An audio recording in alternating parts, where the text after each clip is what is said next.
ये कार्यकर्ता कोई प्रशिक्षण, मान लो ये पात्र है, कार्यकर्ता हमारा पात्र है, और इस पात्र को हमको मांजना है भगवान की पूजा के लिए, यानी राष्ट्र के आराधन के लिए।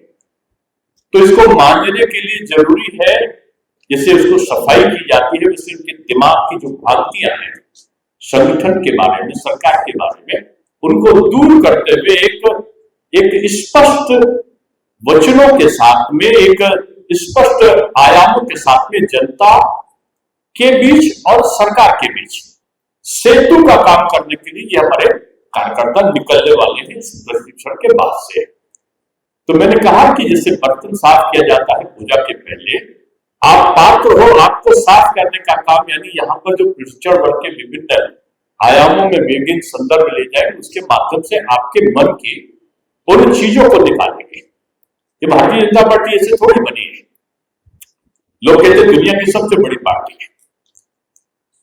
अब ये हरदोई के लोग अभी मुझे बापन कह रहे थे कि भाई साहब आपके समय के कम से कम, मेरा समय भी गया थोड़ी है अभी तो मैं क्रियाशील हूं और दिन में 5 कार्यक्रम मिनिमम करता हूं, तो कह रहे 20 कार्यकर्ता है। हाँ, ये बात सही है कि मैं गलियों गलियों घुमाऊं इस हरदोई की, और उस समय कोई मिलता नहीं था, लिया चना गाड़ी में रख लेते थे, कहीं कोई नाश्ता भी नहीं पूछेगा, पानी कहीं मिलेगा तो बोतल में कहीं नल से पानी निकाल कर रख लेते थे, गाड़ी में पेट्रोल कौन डलाएगा ये पता नहीं होता। ये बेचारे सब पता चला कि राम बहादुर की जेब में ही पैसा नहीं है, या उससे पहले जो यहाँ मिश्रा जी रहते थे उन्हीं के जेब में पैसा नहीं।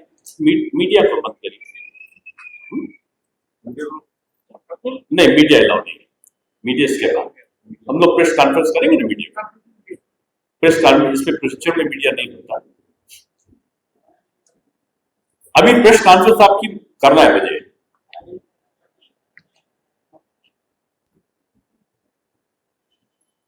तो जो ये प्रशिक्षण शिविर में मीडिया का मतलब नहीं होता, क्योंकि कोई बातें ऐसे निकलेगी जो कार्यकर्ता के और उसके अपने संगठन के बीच की होगी, और भ्रांतियों को दूर करने के लिए ही ये प्रशिक्षण शिविर होता है। तो मैं बता रहा था कि उस गलियों में जब टहलते थे हम लोग, ये संजय गुप्ता बैठे, इनके पिता राधेश्याम जी थे, जब मैं संडीला आया तो ये बीजेपी में नहीं थे। हम लोग कार्यक्रम करके निकल गए तो पता चला रास्ते में रुके हुए 10 लोग खड़े हैं। मैंने पूछा क्या है, तो लोग बीजेपी के नाम पे 10 लोग खड़े तो है, तो उनका साहब मैं पार्टी ज्वाइन करना चाहता हूँ, यहाँ लोग मंच पर नहीं बिठा लें और मैं चाहता हूँ कि पार्टी ज्वाइन करें। एक एक व्यक्ति को चुन चुन कर लोगों को लाने का काम हमारे नेताओं ने किया है। क्यों? क्योंकि जब तक परिवार नहीं बढ़ेगा तब तक जो है विस्तार नहीं होगा।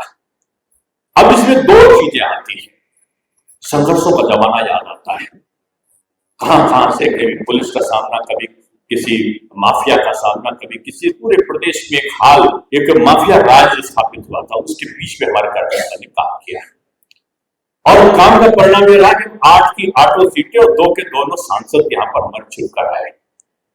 ये हमारे कार्यकर्ता की मेहनत का, परिश्रम का फल है, और इस फल को फलीभूत करने के लिए हम लोग इस प्रकार के प्रशिक्षण शिविर लगाते हैं। एक जमाना मुझे याद है, हम लोग छोटे छोटे होते थे, मेरे पिताजी पूज्य दीनदयाल जी का सानिध्य मेरे पिताजी को प्राप्त था मेरे घर पे, जब वो लखीमपुर में प्रचारक होकर आए तो काफी अर्से तक मेरे वहां रहे। जरूर होता था कार्यकर्ताओं में कि जरूरत हुई संगठन को तो मकान बेच दिया, जरूरत हुई तो दुकान बेच दिया, और फिर पार्टी में लगे। पार्टी सत्ता में नहीं आनी सबको होता है, लेकिन पार्टी के लिए काम करना है, एक उद्देश्य के लिए, राष्ट्र के निर्माण के लिए काम करना है। उस उद्देश्य को लेकर बीजेपी का कार्यकर्ता जनसंघ के रूप में निकला था। और जनसंघ के रूप में क्यों निकला था? क्योंकि उस समय की जो व्यथा थी कि भारत आजादी के पहले का संदर्भ था कि भारत में विघटन की अवस्थाएं आ गई, और अवस्थाएं क्या है? धर्म के आधार पर विभाजन होगा। एक तरफ जिन्ना थे तो दूसरी तरफ हमारे यहाँ के कांग्रेस के नेता थे। ना चाहते हुए गांधी जी के इस देश का विभाजन होना पड़ा, और धर्म के आधार पर पाकिस्तान बना और धर्मनिरपेक्षता के आधार पर भारतवर्ष बना। अब व्यवस्थाएं क्या रही कि यहाँ का जो कश्मीर की समस्या थी बढ़ने लगी, कश्मीर का जो बहुसंख्यक था वो अल्पसंख्यक होने लगा, कश्मीर के जो मूल निवासी थे वो विस्थापित होने लगे, ऐसे समय जनसंघ के निर्माण की प्रक्रिया बढ़ने लगी।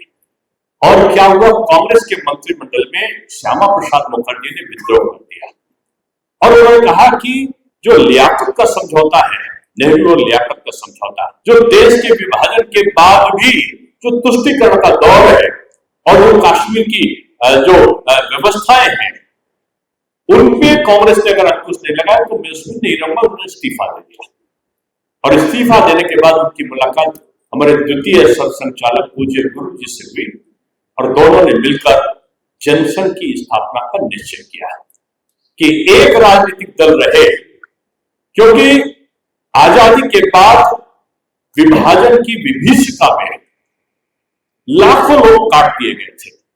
ट्रकें भरकर पाकिस्तान से आती थी, वहां के लोगों की जो यहाँ के मूल निवासी थे, और ऐसा लगता था जैसे एक पक्षीय कार्य हो रहा है। और उसी समय बापू ने कहा था कि देश का विभाजन मत करो, लेकिन नहीं माना और देश की विभाजन के बाद की दुखद परिस्थिति में उनकी हत्या हो गई।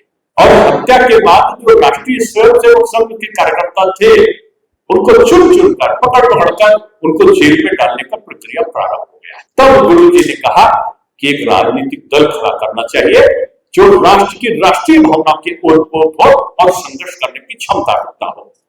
और यह जो उनका वाक्य था, उसने एक नए नव परिवर्तन की तरफ एक आगाज किया। और भारत जब 21 अक्टूबर का एक दिन आया 1951 में कि जनसंघ का निर्माण हुआ, और जनसंघ के निर्माण के बाद पहला चुनाव जो 1952 में हुआ तो 3 सीटें आई जनसंघ की, और जनसंघ एक दल के रूप में सृजित होने लगा। आप सब में से बहुत सारे लोग होंगे, अभी मैं अध्यक्ष जी को देख रहा था, विद्यार्थी जी भी देखे होंगे, जनसंघ का वो स्वरूप देखा होगा आपने, दीपक करते थे।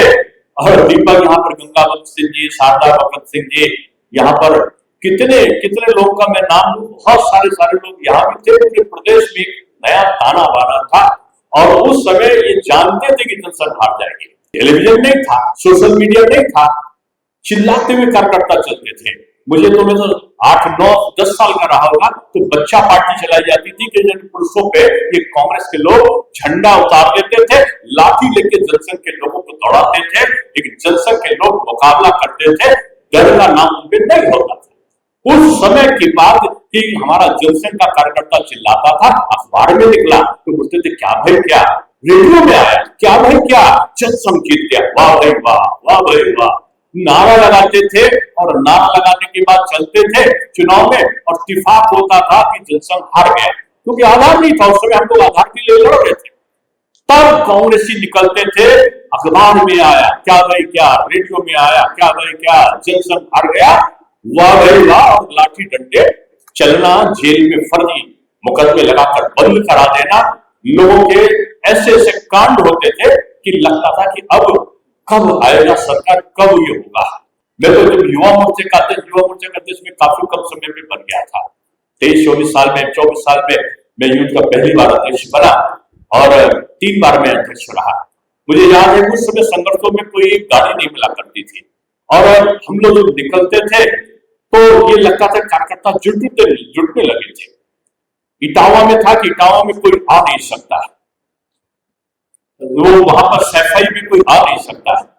ऐसे समय तो हम लोग वहां पर पहुंचे, यानी हम लोग मतलब पार्टी, तो वहां का दृश्य ये होता था कि चुनाव शुरू होना है तो पहले राजू गुप्ता करके कार्यकर्ता होते जिनकी लकड़ी की गोमटी की परचून की दुकान होती थी सफाई में। तो चुनाव प्रचार का आगाज समाजवादी पार्टी के लोग बाद में, उसके पहले लोकदल कौन नाम से थे कि होता था कि राजू गुप्ता की गुमटी फूंक दी गई तो लोग कहते थे आज से समाजवादी पार्टी का चुनाव प्रचार शुरू हो गया। और वो व्यक्ति गुमटी फूंकने के बाद अपनी साइकिल पे झंडा लगाता था, साइकिल फूंक दी जाती थी तो पता चलता था किसी खपराई पे लगा देता था।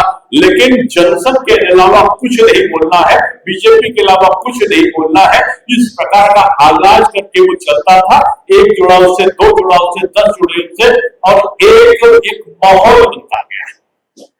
मैं उन कार्यकर्ताओं का इमरजेंसी का दृश्य बता रहा हूं कि आगे हमारी रफ्तार चली कि हम लोग 52 में 3 सीट पा गए, 53 में पता चला श्यामा प्रसाद मुखर्जी ने वो कश्मीर हमारा है का नारा दिया कि एक विधान एक निशान नहीं, एक विधान है और एक निशान होगा, देश में दो विधान नहीं होंगे, दो संविधान नहीं हो सकते, और इसको लेकर उन्होंने एक आकाश किया।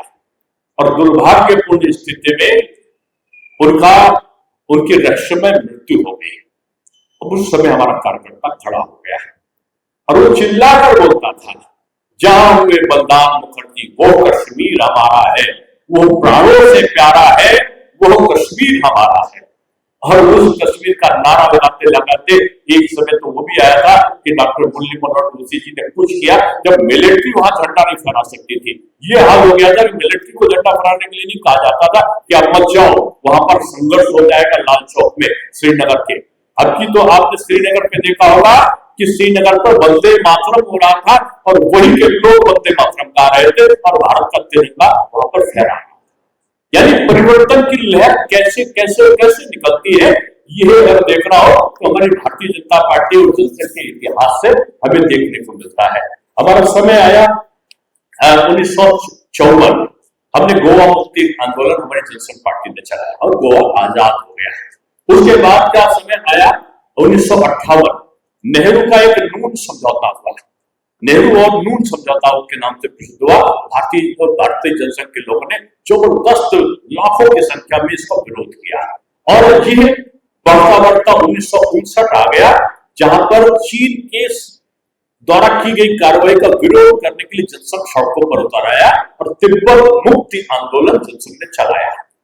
ये क्रम रुका नहीं और ये क्रम बढ़ते बढ़ते 1964 आ गया और 1964 में जनसंघ का प्रस्ताव परमाणु का जो परमाणु क्षमता थी उसको बढ़ाने की मांग को लेकर एक प्रस्ताव पारित हुआ। यानी 1964 की बात को अटल जी ने 1998 में पूरा किया परमाणु बम का विस्फोट करके।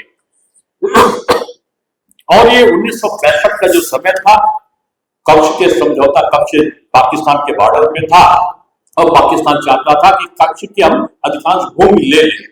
उस समय की कांग्रेस सरकार समझौते के मूड में आ गई थी। तब तक गुजरात से लेकर पूरे देश के लगभग 5 से 7 लाख लोग दिल्ली में एकत्रित हुए जनसंघ के बैनर के नीचे और वो समझौते को उनको रद्द करना पड़ा। फिर एक समय ऐसा आया कि जब 1966 में लाल बहादुर शास्त्री जी हमारे प्रधानमंत्री थे, उन्होंने तो एक समय खाने का आह्वान किया था तो लोगों ने उस आह्वान को माना। हमारे देश के आदर्श पुरुष के रूप में वो प्रतिष्ठापित थे।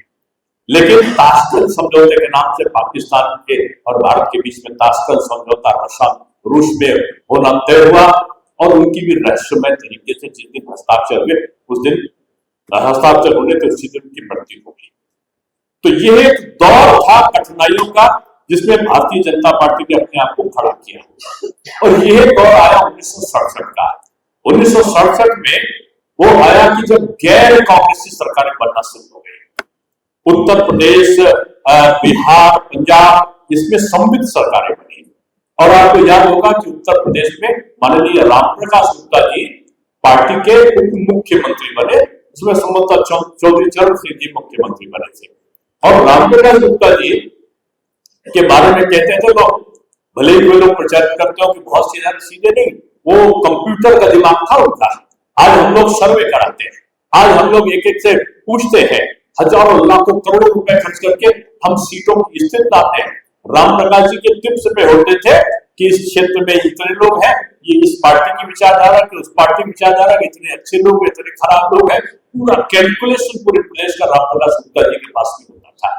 आदरणीय कल्याण सिंह जी उनको अपना गुरु मानते थे और मुझे गर्व है कि रामप्रकाश जी ने मुझे कल्याण सिंह जी को सौंपते हुए कहा कि ये आंकड़े ले आता है कल्याण सिंह जी।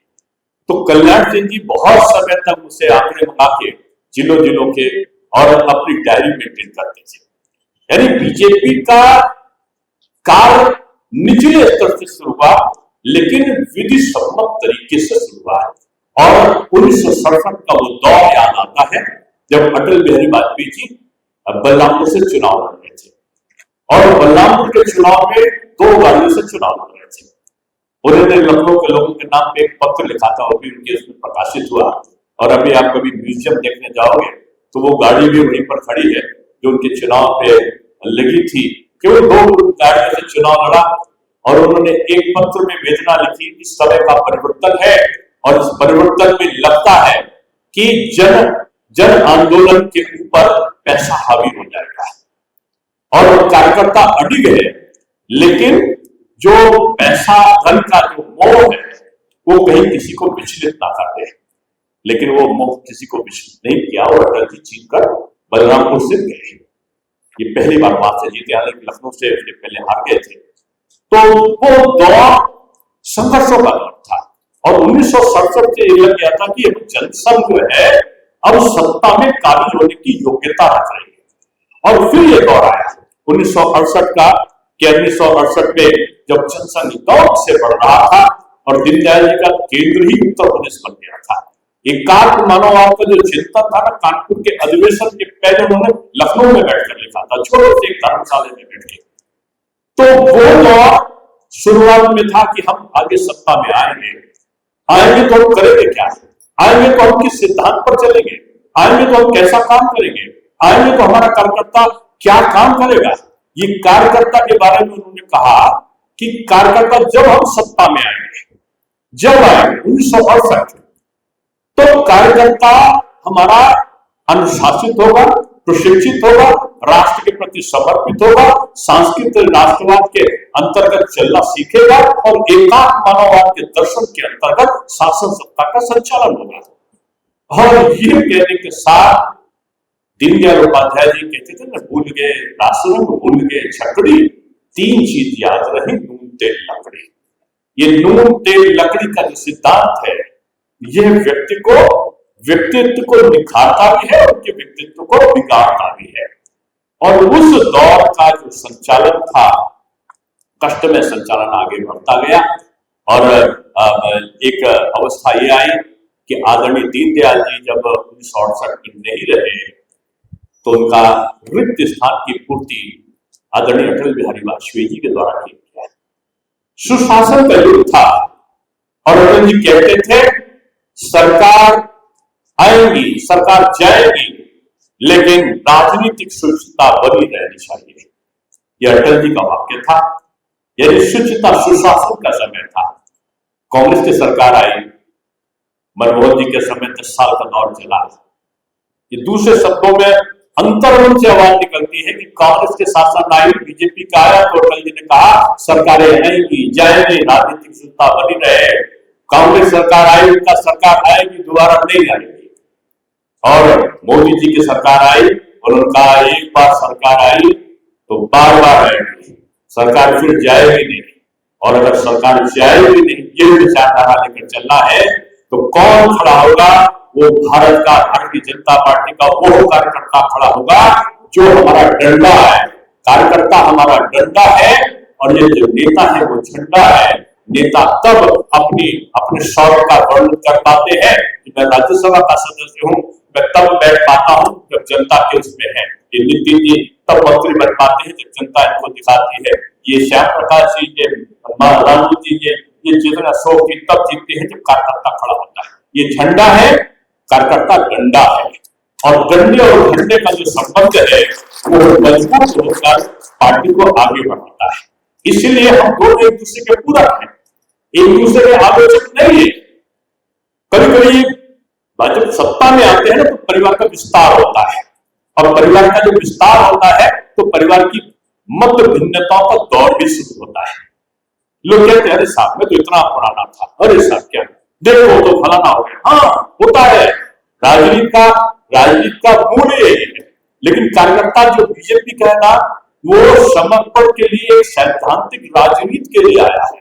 उसका निर्माण सत्ता के पद प्राप्ति से कहीं बढ़कर उसको राजनीतिक सत्ता में शुचिता, पारदर्शिता, राष्ट्र निर्माण और देश की मजबूती का जो उसका उद्देश्य है उसको लेकर वो आता है। और उसके अंतर्गत एक चीज को मैं आज याद दिलाऊं कि कुछ गुरु जी से कहा किसी ने कि साहब जनसंघ को बढ़ा रहे, श्यामा प्रसाद मुखर्जी नए नए लोगों को शामिल कर रहे हैं, हमारा क्या होगा? तो गुरु जी ने एक वाक्य कहा, उन्होंने कहा कि अगर आप लाओगे नहीं तो आप पढ़ोगे कहां से? लेकिन एक चीज याद रखना, नए लोगों को लाना है और लाने के बाद अपने विचारों में उनको डाल देना है। उनको अपने विचार में, जैसे गंगा नदी में तमाम जाके छोटी नदियां मिलती है, वो गंगा नदी बनके पवित्र हो जाती है, वैसे ही आप में जो कार्यकर्ता आएगा उसको मना नहीं करना है, लाना है जो अच्छा है और लाके उसको अपने विचारधारों से, अपने चरित्र सिद्धांत से उसको प्रतिपादित करके एक करके पल्लवित पुष्पित करना है। और ध्यान रखने की बात जो है कि हमको उनकी पूर्ण विचारधारा के अनुसार हमको संचालित नहीं होना है। कहीं ऐसा ना हो हम उनको अपनी विचारधारा के लिए लाए तो हम उनकी पूर्ण विचारधारा की तरफ कहीं चले जाए तो हमारे दल की जो नीति रीति सिद्धांत है वो कहीं बाधित ना हो जाए। तो प्रशिक्षण का सबसे बड़ा अर्थ यही है कि नए आने वाले का हमें स्वागत करके अपने परिवार का एक प्रिय सदस्य बनाना होगा। और प्रिय सदस्य बनाने के पीछे ये नहीं होगा कि हम अपने पुराने सदस्य के बारे में कहीं उसको नमस्ते करना भी बैठाना भी हम बंद कर दे। कह रहे विद्याराम तुम तो आपने तो पहले से चल के पसीने में काम किया था, रामोचार जी की चश्मा लगा के यहाँ लालू शर्मा जी हुआ करते थे, लालन शर्मा जी, और विपिन बिहारी तिवारी वैसे थे तो सीतापुर के, लेकिन विपिन जी प्रभारी के नाते हल्के के प्रभारी हुआ करते थे और यहाँ पर लगा करते थे, गंगा बकस सिंह हुआ करते थे, सर्वे करते थे। लेकिन एक दौर रहा है, हम पुराने को सम्मान दें और नए को प्यार दें, प्यार और सम्मान के बीच की दूरी खत्म कर दें। हमको नए और पुराने का भेद ही समाप्त हो जाए। हम एक हैं। कौन है हम भारतीय जनता पार्टी के कार्यकर्ता हैं। हम कौन है जो राष्ट्र के निर्माण के लिए मोदी जी के नेतृत्व में समर्पण के साथ में काम करते हुए एक उद्देश्य के साथ में आगे चल रहे हैं। तो प्रशिक्षण का जो मूल सिद्धांत है समन्वय, और समन्वय के साथ साथ समर्पण, और समर्पण के साथ साथ राष्ट्रभक्ति, और राष्ट्रभक्ति के साथ साथ सरकार का निर्माण, और सरकार का निर्माण का एक चीज याद रखिएगा कि राजनीतिक दल जो है भाजपा वो संगठन पर आधारित है, और संगठन जो है वो कार्यकर्ता पर आधारित है, और कार्यकर्ता जो है वो विचारधारा पर आधारित है। ये तीनों चीजें अलग नहीं है। राजनीतिक दल, ये सरकार जो है ये महत्वपूर्ण है, लेकिन ये आधारित किस पे है? ये संगठन पर आधारित है। और संगठन किस पे आधारित है? आप जैसे कार्यकर्ताओं पर आधारित है। और आप किस पर आधारित हो? आप अपनी विचारधारा पर आधारित हो। और विचारधारा कौन सी है? वो राष्ट्र के निर्माण और राष्ट्र के समर्पण की विचारधारा है।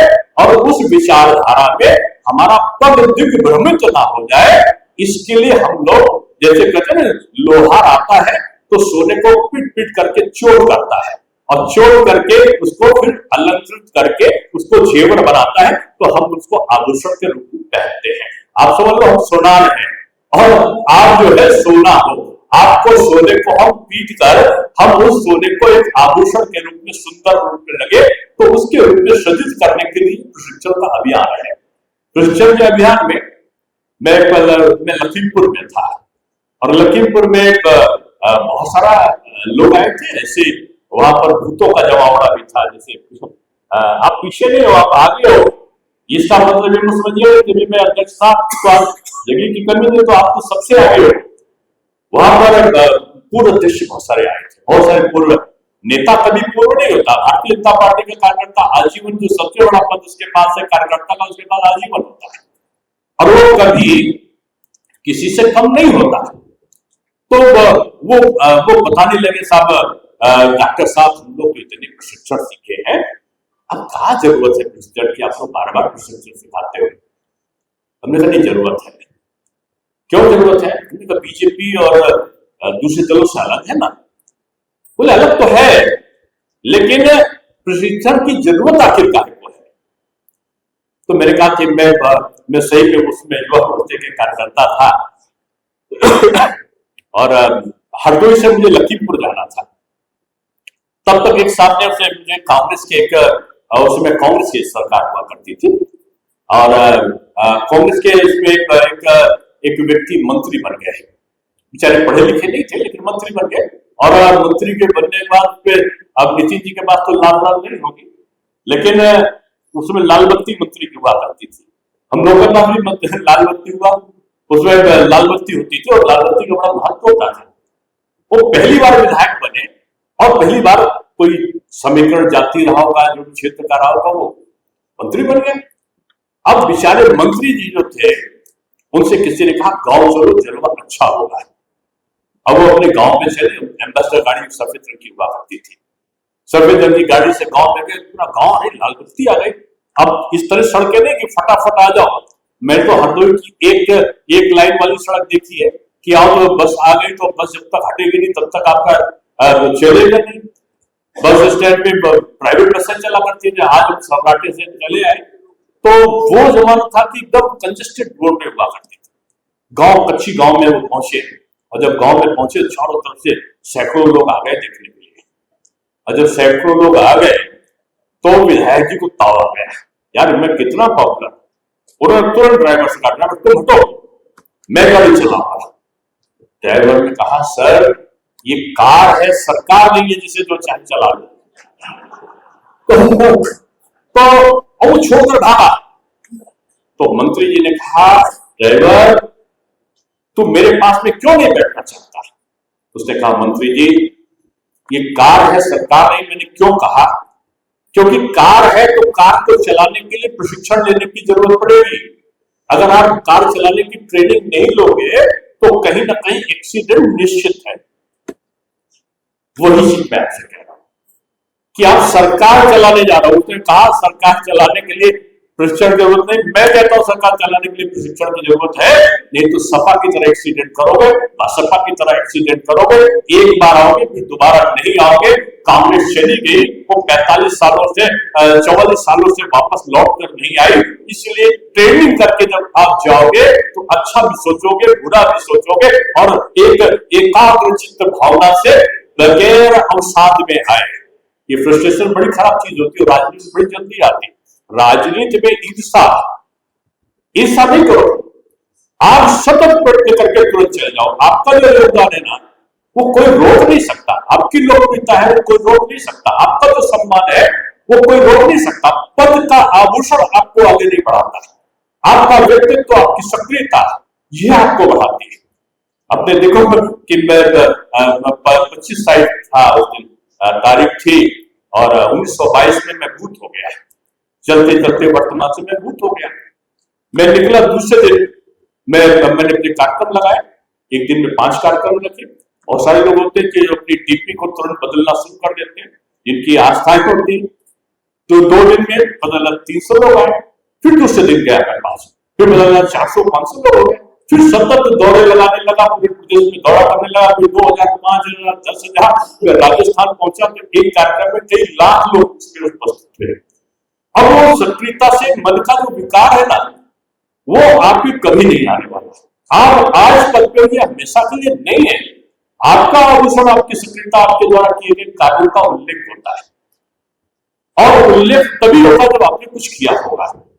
इसलिए मैं आज इस प्रशिक्षण के माध्यम से कहूंगा कि जनसंघ का वो दौर आपने देखा है, बहुत सारे लोगों ने, आपने 1975 का वो दौर देखा होगा कि 1975 में इमरजेंसी लगी। 1975 की इमरजेंसी के बाद एक दौर आया जनता पार्टी का विघटन, उसके बाद भारतीय जनता पार्टी का 1980 में गठन, 1984 में हमारी केवल 2 सीटों का आना, और एक समय हम 13 दिन की सरकार, फिर 13 महीने की सरकार, और 13 महीने की सरकार के बाद हम लगातार 1999 से और 2004 तक की हमारी सरकार, परमाणु बम का विस्फोट, अटल जी का नेतृत्व में एक स्थायी सरकार, और उसके बाद 2014 का ऐसा दौर कि मोदी जी का एक प्रधानमंत्री बनना, और पूरा एब्सोल्यूट मेजॉरिटी 282 के साथ में सरकार बनाना, और दूसरी बार 303 सीटें भारतीय जनता पार्टी की लाना, और केंद्र की सरकार को बनाना। और आज की दौर पर हम डंके की चोट पर घोषणा करते हैं कि आज का ये दौर है जब हम 22 राज्यों में सरकारों में हैं, और भारतीय जनता पार्टी दुनिया की सबसे बड़ी पार्टी है। हम 55 लाख हमारा सदस्यता था, 2014 में सदस्यता अभियान चला, और उस समय मैं प्रभारी था सदस्यता अभियान का देश का। 11 करोड़ 57 लाख बना, और आज भी दुनिया की सबसे बड़ी पार्टी कोई पार्टी है तो भारतीय जनता पार्टी है। इसलिए उसे भारतीय जनता पार्टी के सौभाग्यशाली कार्यकर्ताओं, आप प्रशिक्षण के लिए नहीं, आप राष्ट्र निर्माण के लिए आए हो। आप आए हो कि आपको एक तरीके का 2027 का रणभेरी बन चुकी है। उस रण की भेरी में आपको तैयार रहते हुए विजय का शंखनाद करना है और विजय का शंखनाद करने के लिए तत्परता के साथ मतभेद इनको भुलाते हुए एक नई ऊर्जा के साथ एक नए संचालन में कि प्रधानमंत्री 5 देशों में गए हैं। अब तेल को इतना देगा कि हम भंडारण करेंगे, जितना हम चाहे उतना प्रयोग करेंगे।